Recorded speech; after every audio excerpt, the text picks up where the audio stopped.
मणिपुर गांव में रघुवीर अपनी 8 साल की बेटी काव्या के साथ रहता था। पत्नी की मृत्यु के बाद उसने पद्मा नाम की लालची औरत से दूसरी शादी की, जो एक बेटे अमन को साथ लेकर आई थी। आज हमारी शादी की पहली रात है पद्मा। हमारे पास धन संपत्ति की कमी नहीं है। मैंने तुमसे शादी इसलिए की है ताकि मेरी बेटी काव्या को कभी माँ की कमी महसूस ना हो। वो सिर्फ 8 साल की है, उसे हमेशा माँ का प्यार देना तुम। हाँ, बस यही चाहता था मैं। जब आप मेरे 10 साल के बेटे अमन को अपना सकते हैं, तो मैं आपकी बेटी को क्यों नहीं अपनाऊंगी। मैं उसे खूब प्यार दूंगी और कभी उसकी माँ की कमी महसूस नहीं होने दूंगी। हाँ, बस यही चाहता था मैं। फिर ऐसे ही कुछ दिन बीत जाता है।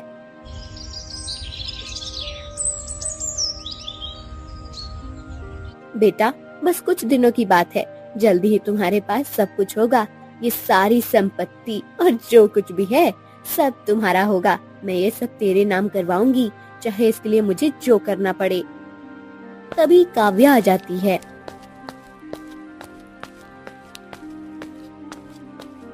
माँ, मुझे बहुत जोर से भूख लगी है, कुछ खाने को दो ना। मुझे आलू के पराठे खाने हैं, मुझे वही देना।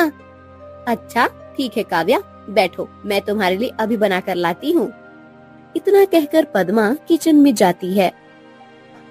माँ, अभी तो उसने मेरे सारे खिलौने तोड़ दिए और आप उसके लिए आलू के पराठे बना रही हो। आप लगते नहीं हो कि मेरी माँ हो कि उसकी माँ हो। मुझे आपसे बात नहीं करनी है। बेटा, अभी हम उसके घर में रह रहे हैं। अगर उसे जरा सा भी तकलीफ हुई तो उसके पिता हमें यहाँ से निकाल देंगे, इसलिए अभी चुप रहो। वक्त आने पर सब बदल जाएगा। फिर ऐसे ही कई दिन बीत जाता है। एक दिन पद्मा सब्जियां लाने बाजार जाती है और जैसे ही उधर से घूम रही होती है, तभी रास्ते में तो औरतें आपस में बात कर रही होती हैं। सुना तुमने, जंगल में एक तांत्रिक आया है, बहुत तंत्र विद्या करता है, पता नहीं कब किसको नुकसान पहुंचा दे। कहते हैं जो भी उस जंगल में गया है वो कभी वापस नहीं आता है। हाँ, और सुना है वो बहुत खतरनाक है। उसकी नजर अगर किसी पर पड़ जाए तो वो बच नहीं पाता, चाहे इंसान हो या जानवर, उसकी बलि ही चढ़ा कर ही रहता है। मैंने तो सुना है उसने एक कन्या की बलि दी थी और एक कन्या की और बलि देने की बात कर रहा था। इन दोनों की सारी बातें पद्मा ध्यान से सुन रही थी। मिल गया तरीका काव्या को रास्ते से हटाने का। इतना कहकर वो घर लौटती है।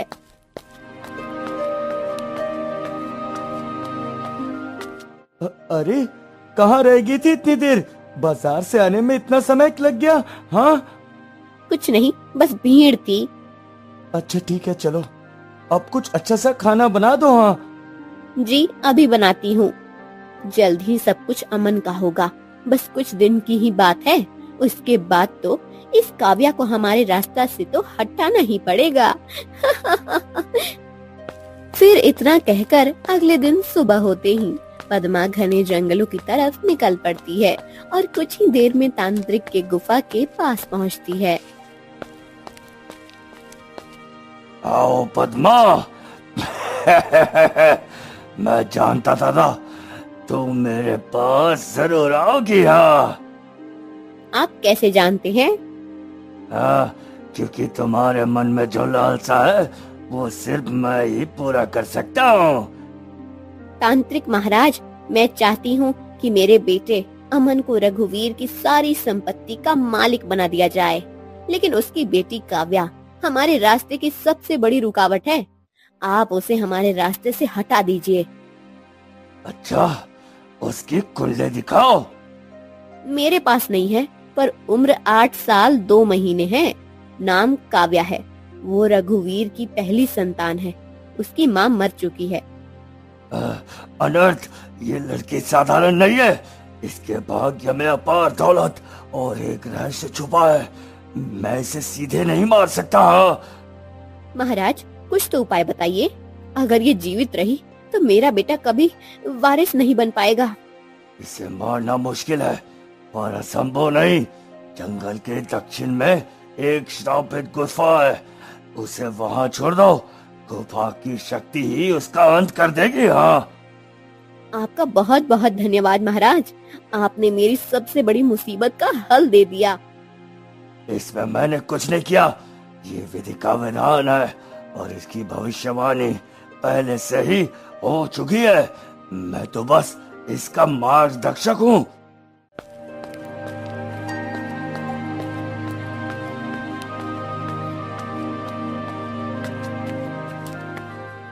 फिर पद्मा खुश होकर घर आ जाती है।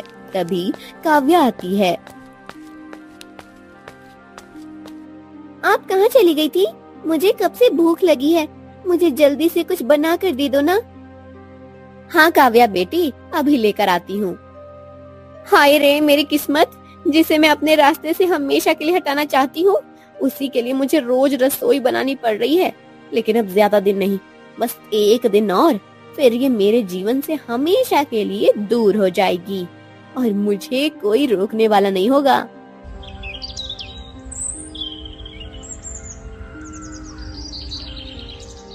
फिर जैसे ही अगली सुबह होती है।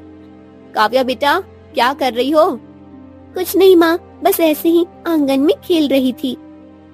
चलो मेरे साथ मंदिर चलते हैं, वहाँ बहुत अच्छा प्रसाद मिलता है जो तुम्हें बहुत पसंद आएगा। तुम्हारे और तुम्हारे पिताजी के लिए मैंने उस मंदिर में एक पूजा भी रखा है, इसलिए चलो हम दोनों चलते हैं। मंदिर? लेकिन माँ, पिताजी को पता है? मैंने तुम्हारे पिताजी को भी बताया था, तो उन्होंने कहा था कि तुम्हें भी साथ ले जाऊं ताकि तुम्हें अच्छा लगे। ठीक है माँ, मैं तैयार हूँ। इतना कहकर दोनों घने जंगलों की तरफ निकल पड़ती हैं।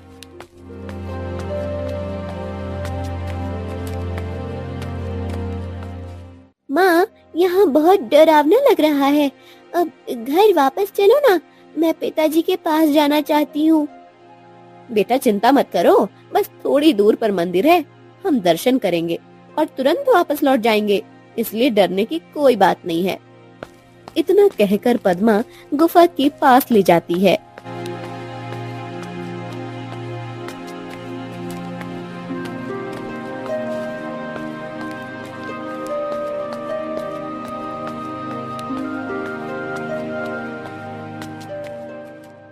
बेटा देखो, सामने ये गुफा दिख रही है, इसके अंदर सिर्फ बच्चे जाते हैं और माता रानी उन्हें दर्शन देती है, इसलिए तुम अंदर जाओ और प्रणाम करके आओ, मैं यहीं बाहर खड़ी रहूंगी।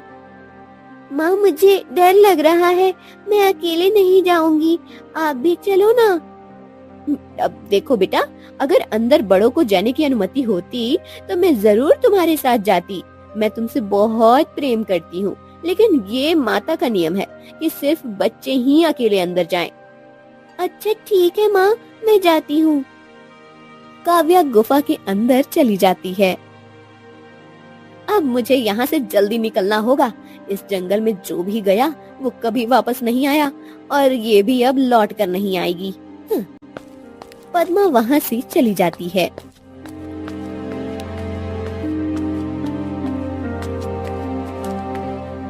अरे, यहाँ तो भगवान की कोई मूर्ति भी नहीं है, मैं कहाँ आ गई? मैं वापस जाती हूँ, मुझे यहाँ से जाना होगा। माँ, माँ, कहाँ हो आप? चारों ओर देखती है लेकिन कोई नहीं था। तभी सामने एक पत्थर की मूर्ति दिखती है। ये कैसी मूर्ति है? अब शायद माँ इसी के लिए कह रही थी दर्शन करने को। काव्या मूर्ति को छूती है, तभी मूर्ति से रानी प्रकट होती है।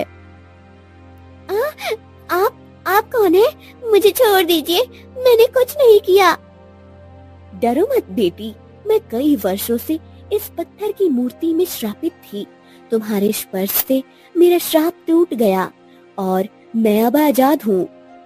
आप इतने सालों से मूर्ति में थी? हाँ, और मैं तुम्हारी प्रतीक्षा कर रही थी और आज तुम्हारी वजह से मैं अब आजाद हुई हूँ। माँ मुझे छोड़कर चली गई, मुझे बहुत डर लग रहा है। रो मत, जिस तरह तुमने मुझे मुक्त किया, उसी तरह मैं भी तुम्हारी हर मुसीबत में तुम्हारी रक्षा करूंगी। ये लो, ये जादुई कंगन तुम्हें हमेशा सुरक्षित रखेगा। इसे कभी अपने से दूर मत करना। क्या सच में ये मेरी रक्षा करेगा? हाँ बेटी, हर समय। रानी धीरे धीरे गायब हो जाती है। फिर काव्या गुफा से बाहर निकलती है।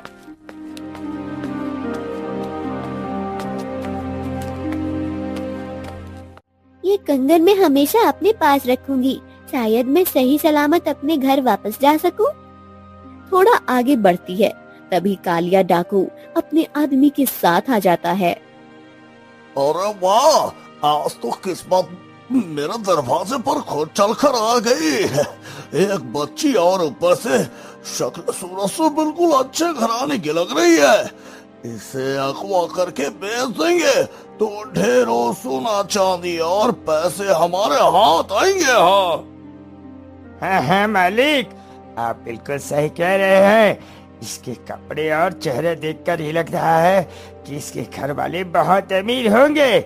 हमें फिरौती में इतना मिलेगा कि सालों तक चोरी डकैती करने की जरूरत नहीं पड़ेगी। हैं तो फिर देर किस बात की? चलो इसे उठा लेते हैं और जल्दी से अपने अड्डे पर ले चलते हैं। ओए चल, अब तू मेरे साथ चल। नहीं, मैं तुम्हारे साथ नहीं जाऊंगी। मुझे जाने दो, मुझे छोड़ दो। और ऐसे कैसे छोड़ दो तुझे? तू तो मेरे लिए सोने के अंडे देने वाली मुर्गी है। अगर तुझे बेच दूं तो राजा बन जाऊंगा। ये छोटी मोटी डकैती से हमारा गुजारा नहीं होता। अब कुछ बड़ा करने का वक्त आ गया है। हाँ नहीं, मुझे छोड़ दो। मैंने तुम्हारा कुछ नहीं बिगाड़ा है। कालिया डाकू बच्ची को पकड़ने के लिए आगे बढ़ता है। अचानक कंगन से तेज रोशनी निकलती है। एक अदृश्य ताकत कालिया डाकू को जोर से धक्का मारकर दूर गिरा देती है। अरे ये क्या हो गया? मुझे किसने धक्का दिया? पता नहीं सरदार, मैं पकड़ता हूँ इसे। हाँ। मंगरू काव्या को पकड़ने के लिए आगे बढ़ता है। तभी उसे भी कंगन से बिजली जैसा झटका लगता है और वो दूर जाकर गिर पड़ता है। सरदार, यहाँ कुछ गड़बड़ है। ये कोई साधारण बच्ची नहीं है। अगर इसके पीछे पड़े तो अपनी जान से हाथ धोना पड़ेगा महाराज। ओहो, चल भाग यहाँ से मंगरू। ये मुझसे भी नहीं संभाली जाएगी। भाग। दोनों भाग जाते हैं। हे भगवान, ये दोनों अचानक क्यों भाग गए? लगता है ये कंगन ही मेरी रक्षा कर रहा है। धन्यवाद कंगन, तुमने मेरी जान बचाई। अब मैं कहाँ जाऊँ? वहीं दूसरी तरफ रघुवीर। पद्मा, काव्या कहाँ है? सुबह से दिखाई क्यों नहीं दे रही? जल्दी से उसे मेरे पास लेकर आओ। पता नहीं जी, मैं भी सुबह से उसे ढूंढ रही हूँ, लेकिन वो कहीं दिखाई नहीं दे रही। पता नहीं कहाँ चली गई।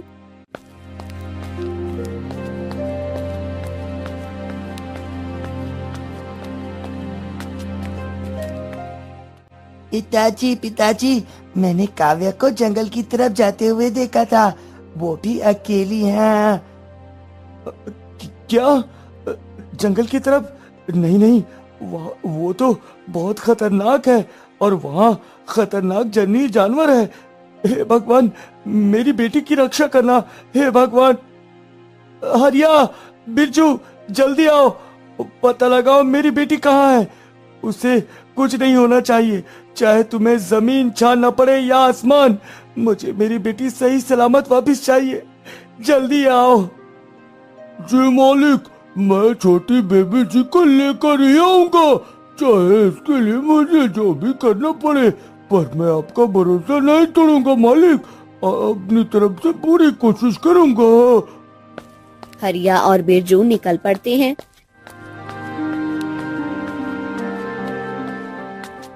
पद्मा, तुमसे शादी मैंने सिर्फ इसलिए की थी ताकि मेरी बच्ची को माँ का प्यार मिल सके। लेकिन तुम इतनी बड़ी लापरवाह हो सकती हो, ये मैंने सोचा भी नहीं था। पता नहीं मेरी बच्ची किस हालत में होगी, कहाँ होगी। ऊपर वाला मेरी बेटी की रक्षा करना।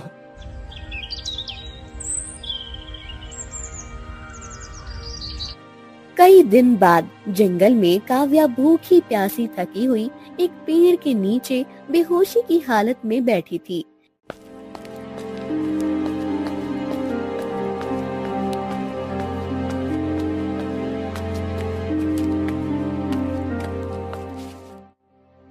अरे ये बच्ची यहाँ अकेली क्यों पड़ी है? लगता है कई दिनों से भूखी प्यासी है। मुझे इसकी मदद करनी चाहिए। बेटी, तुम कौन हो और यहाँ क्या कर रही हो? मुझे कुछ नहीं पता। मैं खो गई हूँ। मेरा घर कहाँ है मुझे नहीं पता। मैं कैसे जाऊंगी? चिंता मत करो बेटी, मैं भी तुम्हारे पिता जैसा हूँ। तुम मेरे साथ चलो, मैं तुम्हें अपने घर ले जाऊंगा। वो काव्या को उठाकर अपनी झोपड़ी में ले जाता है। तभी उसकी पत्नी शकुंतला बाहर आती है।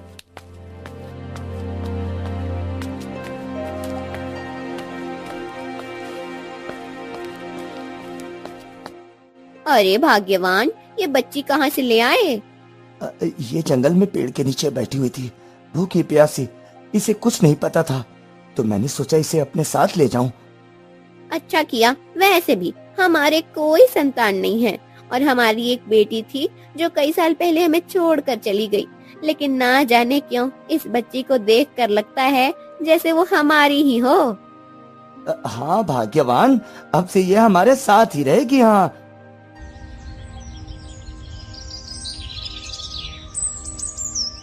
समय बीतता है। काव्या उन दोनों को माता पिता मानने लगती है और देखते ही देखते 10 साल बीत जाता है। एक दिन, पिताजी, आप इतना मेहनत क्यों करते हैं? अब आपकी उम्र हो गई है, आपको आराम करना चाहिए। मैं जंगल जाऊंगी, लकड़ियाँ काटूंगी, बेचूंगी। आप बस घर पर रहिए। अरे बेटिया, तू मेरी बिटिया है, तुझसे मैं ये भारी काम कैसे करवाऊं? ये काम मर्दों का है। हाँ पिताजी, इसमें मर्द और औरत का क्या सवाल है? अब मैं आपकी बेटी हूँ, तो आपका हाथ क्यों नहीं बटा सकती हूँ? आपको रोज ये भारी लकड़ियाँ ढोते देखकर मेरा मन दुखता है। तभी शकुंतला बाहर आती है। अरे, ये बाप बेटी में कैसी बहस हो रही है?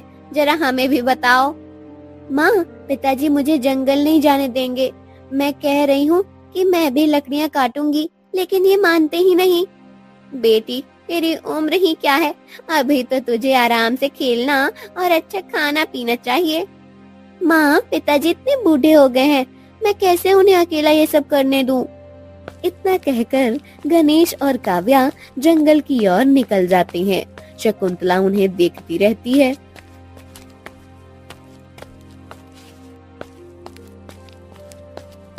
कितनी अच्छी बच्ची है, किस निर्दयी ने इसे जंगल में छोड़ दिया होगा। दूसरी तरफ रघुवीर अपनी बेटी की शोक में और बीमार होते चला जाता है और बिस्तर पकड़ लेता है। सुगंधा तो मुझे छोड़कर चली गई और मेरी 8 साल की बेटी को ढूंढते ढूंढते मेरे पूरे 10 साल बीत गए। अब वो कहाँ होगी, कैसी होगी, मैं नहीं जानता। मेरी जीने की एकमात्र वजह वही थी, अब वो भी नहीं रही। इतना कहकर रघुवीर रोने लगता है। बेटा, यही सही मौका है। अगर तू पिताजी के करीब हो जाएगा तो तेरे नाम सारी जायदाद कर देंगे। इसलिए उन्हें अपनी बातों में फंसाओ और उनका भरोसा जीतो। हाँ माँ, सही कह रही हो। अगर उसका प्यार मुझे मिल गया तो सब कुछ मेरा होगा और मैं तो पूरे जमीन जायदाद का मालिक बन जाऊंगा और तुम इसकी मालकिन। हाँ। इसलिए तो कह रही हूँ, जा, लग जा अभी से ही काम पर। अपने पिता का भरोसा जीत, उनकी सेवा पानी कर। क्या पता कुछ ही दिनों में मर जाए तो सारी जमीन काव्या के नाम पर है, उसे तुम्हें अपने नाम पर करवाना है, नहीं तो सब गरीब दुखियारों में बट जाएगी।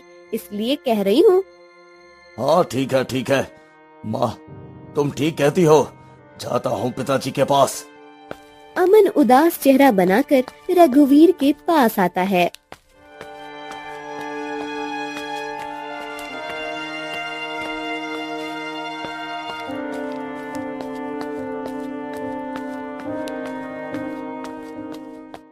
पिताजी, मैं भी तो आपका बेटा हूँ, क्या आप मुझसे प्यार नहीं करते? मत रोइए ना, मैं जानता हूँ काव्या का जगह नहीं ले सकता मैं, लेकिन मैं भी तो आपका बेटा हूँ।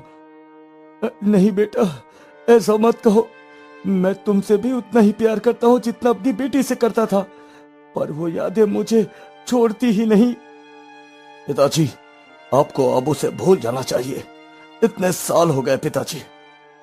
तभी हरिया आता है।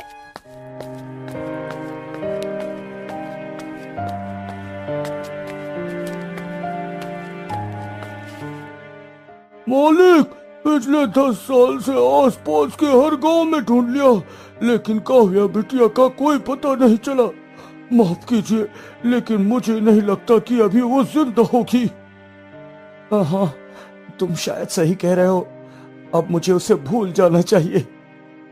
रघुवीर की आंखें अचानक उलटने लगती हैं। वो गिरकर बेहोश हो जाता है। मालिक, मालिक, क्या हुआ आपको? मालिक उठिए ना, आंखें खोलिए मालिक, आंखें खोलिए। पद्मा जल्दी से पास आती है, लेकिन चेहरे पर एक चालाकी भरी मुस्कान के साथ।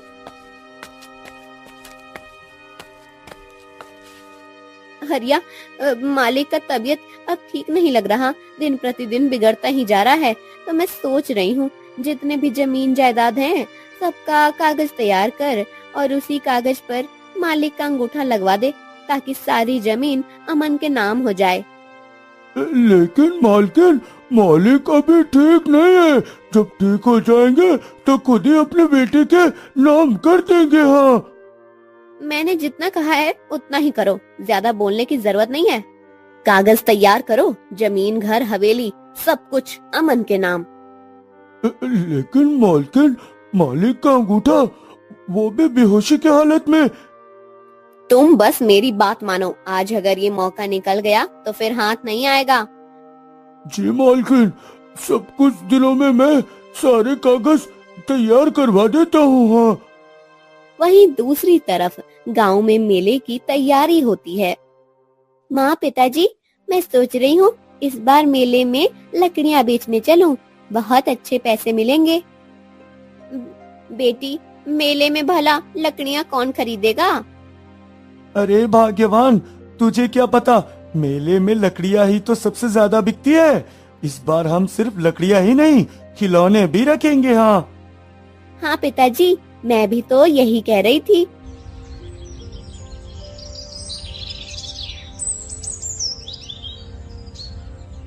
फिर देखते ही देखते मेले लगने के दिन आ जाते हैं। पिताजी, आज तो मेला का पहला दिन है, हमें अच्छे पैसे मिलेंगे। गणेश उठता है, लेकिन अचानक चक्कर खाकर गिर जाता है। पिताजी, पिताजी, क्या हुआ आपको? उठिए ना, कुछ बोल क्यों नहीं रहे हैं? अरे बेटा, इन्हें कमजोरी है, ज्यादा मेहनत करने से चक्कर आ गया। मैंने कितनी बार कहा है जो लकड़ियां काटना छोड़ दे और कोई दूसरा काम कर ले, पर ये मेरी एक सुनते कहाँ है, अपनी मर्जी की हमेशा करते रहते हैं। माँ, आप पिताजी का ध्यान रखो, मैं अकेली लकड़ियां लेकर मेले में जाऊंगी। अकेली? नहीं बेटी, मेले में जाने कैसे लोग आते हैं? चिंता मत करो माँ, ये कंगन है ना, ये मेरी रक्षा करेगा। ठीक है बेटी, लेकिन जल्दी लौट आना। काव्या मुस्कुराकर लकड़ियां का गट्ठर उठाती है और मेले की ओर निकल जाती है।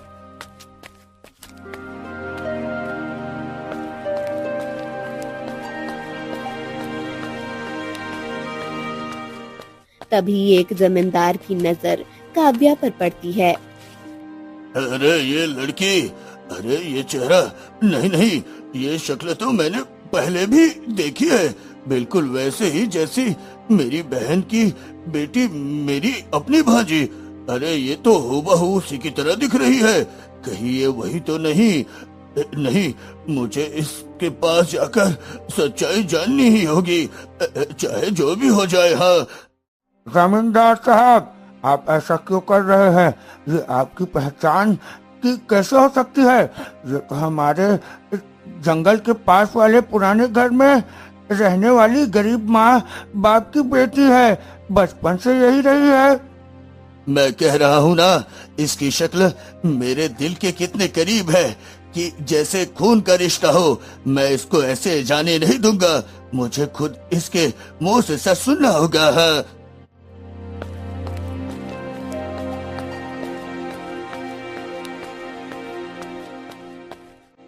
सुनो लड़की, तुम कौन हो, कहाँ से आई हो? तुम्हारी आंखों में, तुम्हारे चेहरे में, हर हाव भाव में मुझे मेरी भांजी की झलक दिखाई दे रही है। तुम मुझसे कुछ छिपा तो नहीं रही? मैं आपको नहीं जानती, ना ही मुझे आपकी किसी भांजी के बारे में पता है। मैं तो बस एक गरीब माता पिता की बेटी हूँ और इस बेरहम दुनिया में किसी तरह छोटे मोटे काम करके लकड़ियाँ बेचकर अपनी जिंदगी गुजार रही हूँ। हे भगवान, ये कौन है? मैंने इसे कहीं तो देखा भी नहीं है, फिर ये मुझसे ऐसे क्यों बात कर रहा है जैसे कि ये मुझे बहुत दिनों से पहले से ही जानता है। तुम चुप क्यों हो? तुम्हारी आंखें बहुत कुछ कह रही है, लेकिन जुबान खामोश है। मुझे यकीन है तुम मुझसे कुछ छुपा रही हो। तुम्हारा सच जरूर जानकर रहूंगा मैं। हाँ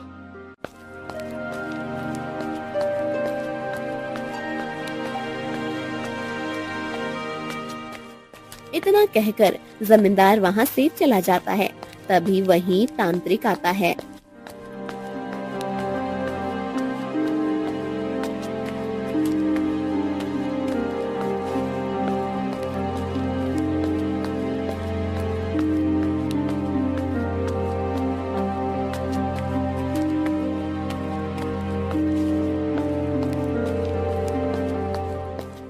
हाँ, ये वही लड़की है जिसकी कुंडली में अनोखी शक्ति है, और ये उसके हाथ में ये चमक तो जादुई कंगन है जिसके मिलने से मैं सबसे शक्तिशाली बन जाऊंगा। आज नहीं तो कभी नहीं, मुझे इसको जान से मारना ही होगा, और इसकी शक्तियों के साथ इसका कंगन मुझे चाहिए। हाँ क्या चाहिए आपको? लकड़ियाँ दूँ आपको?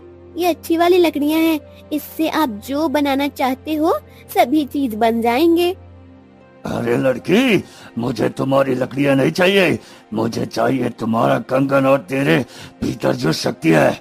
मैं उसे निकाल कर खुद को अजय बना दूंगा, और अगर तूने इनकार किया तो मैं यहीं अभी तुम्हें खत्म कर दूंगा। हाँ मुझे मत मारो, मैंने तुम्हारा क्या बिगाड़ा है? अगर मुझे कुछ हो गया तो मेरे बूढ़े माँ बाप का क्या होगा? उनका सहारा सिर्फ मैं हूँ। तेरे बूढ़े माँ बाप? तुझे तो अपने असली बाप का भी पता नहीं। तू रघुवीर सिन्हा की असली बेटी है, और जिस औरत के पास तू रह रही है उसने सिर्फ तेरी जान बचाई, तुझे पाला पोसा, लेकिन तू असल में इस हवेली की राजकुमारी है। सच बोल, तुझे ये सब पता है या नहीं? हाँ, मुझे सब याद है। मेरे पिता रघुवीर सिंह और मेरी सौतेली माँ, उसने ही मुझे जानबूझकर उस अंधेरी गुफा में छोड़ दिया था ताकि मैं वहीं मर जाऊं, लेकिन मैं बच गई। तो फिर तू अपने घर वापस क्यों नहीं जाती? क्योंकि मैं उस औरत के पास नहीं जाना चाहती जिसने मुझे मारने की कोशिश की। वो औरत मेरी सौतेली माँ है और मैं उसकी आंखों में दोबारा नहीं देखना चाहती। ठीक है, तो फिर तेरी आखिरी सांस अब मेरे हाथ से निकलेगी, क्योंकि मैं तुम्हें अभी और इसी वक्त खत्म कर दूंगा, हमेशा हमेशा के लिए। हाँ तांत्रिक उस पर हमला करता है। तभी कंगन से एक तेज रोशनी निकलती है और तांत्रिक को जलाने लगती है। अरे अरे ये क्या? नहीं नहीं नहीं, मेरी आंखें, ये तो मुझे जला रही है। नहीं नहीं नहीं, मैं नहीं रह सकता यहाँ।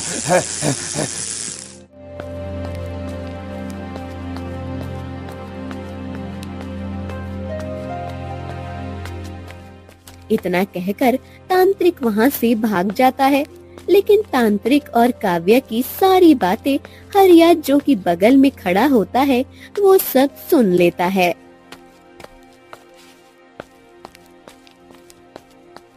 हे भगवान, ये तो काव्या बेटिया है, मालिक की खोई हुई बेटी, और ये तांत्रिक उसे मारने आया था, लेकिन कंगन से निकली तेज रोशनी से उसे भागना पड़ा। ये खबर तो मुझे मालिक तक पहुंचानी ही होगी। इतना कहकर हरिया भागकर रघुवीर के पास जाता है।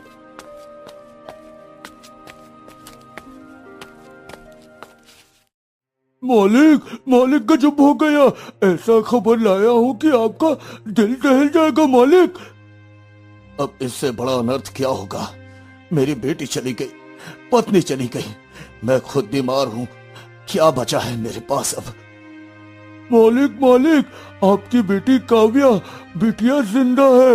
मैंने अपनी आंखों से देखा, मेले में वो लकड़ियां बेच रही थी और एक तांत्रिक उसे मारने वाला था, लेकिन उसके कंगन से ऐसी रोशनी निकली कि वो डरकर भाग गया। क्या तुम सच कह रहे हो? फिर उसे यहाँ क्यों नहीं लाए? चलो मुझे उसके पास ले चलो, चलो। तभी ये बातें पद्मा सुन लेती है। सब खत्म हो गया, मेरा सारा खेल बर्बाद हो गया। अमन को लेकर यहाँ से भागना ही होगा। और वो भागकर अमन के पास जाती है। अमन बेटा, अभी इसी वक्त हवेली छोड़नी होगी। काव्या जिंदा है और हरिया ने उसे देख लिया है। अगर तुम्हारे पिता को पता चल गया तो वो हमें जिंदा नहीं छोड़ेंगे।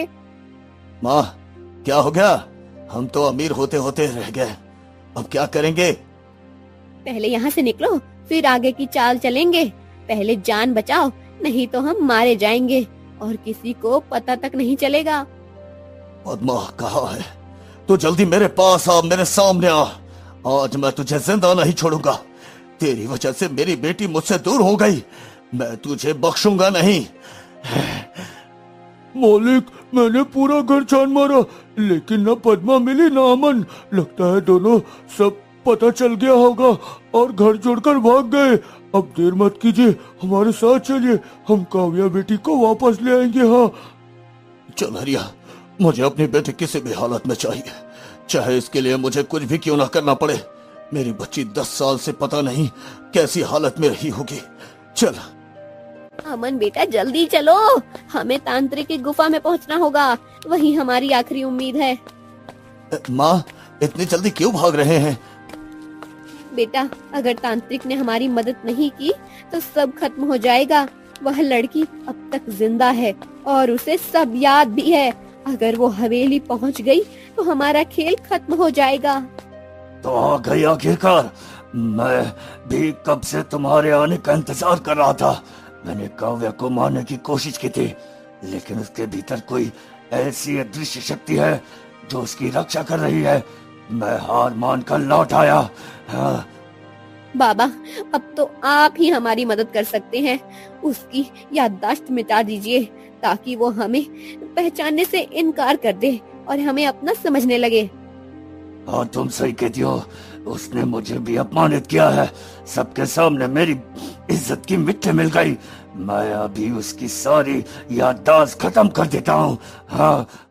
तभी तांत्रिक अपनी तंत्र विद्या से काव्या का याददाश्त मिटा देता है और वहीं दूसरी तरफ बेटी काव्या, मैं तुम्हारा पिता हूँ। इतने सालों तक मेरे पास क्यों नहीं आई? तुम कैसी हो बेटी, कैसी हो? आप कौन हैं और मुझे अपनी बेटी क्यों कह रहे हैं? मैं आपको नहीं जानती, आप यहाँ से चले जाइए। काव्या, मैं तुम्हारा पिता हूँ, तुम मुझे कैसे भूल सकती हो? मुझे नहीं पता आप कौन हैं, लेकिन मुझे यूँ परेशान मत कीजिए। मेरे माता पिता मेरा इंतजार कर रहे होंगे, मैं उनके पास जा रही हूँ। इतना कहकर काव्या वहाँ से चली जाती है।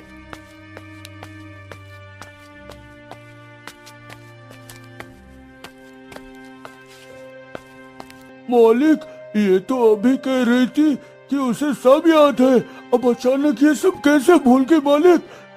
अगर ये मेरी बेटी है तो मुझे पहचानने से इनकार क्यों कर रही है? मुझे इसका पता लगाना होगा। इसका चेहरा तो मेरी बेटी से थोड़ा बहुत मिलता ही है। ये मेरी बेटी ही है। मालिक कुछ तो गड़बड़ है, हमें इसका पीछा करना चाहिए ताकि पता चले ये किसके साथ रहती है। इतना कहकर रघुवीर और हरिया काव्या का पीछा करने लगते हैं। फिर कुछ ही देर में जैसे ही काव्या झोपड़ी के बाहर आती है। सारी लकड़ियाँ बिक गई बेटी? हाँ पिताजी, सारी लकड़ियाँ बिक गई हैं। अब कल के लिए थोड़ी सी लकड़ियाँ जंगल से जाकर काट आती हूँ। ये तो क्या कह रही है बेटी? आराम कर ले, कल चलेंगे हम साथ में। हाँ नहीं पिताजी, आप आराम करिए, मैं जाती हूँ। इतना कहकर काव्या जंगलों की तरफ चली जाती है। तभी रघुवीर आता है।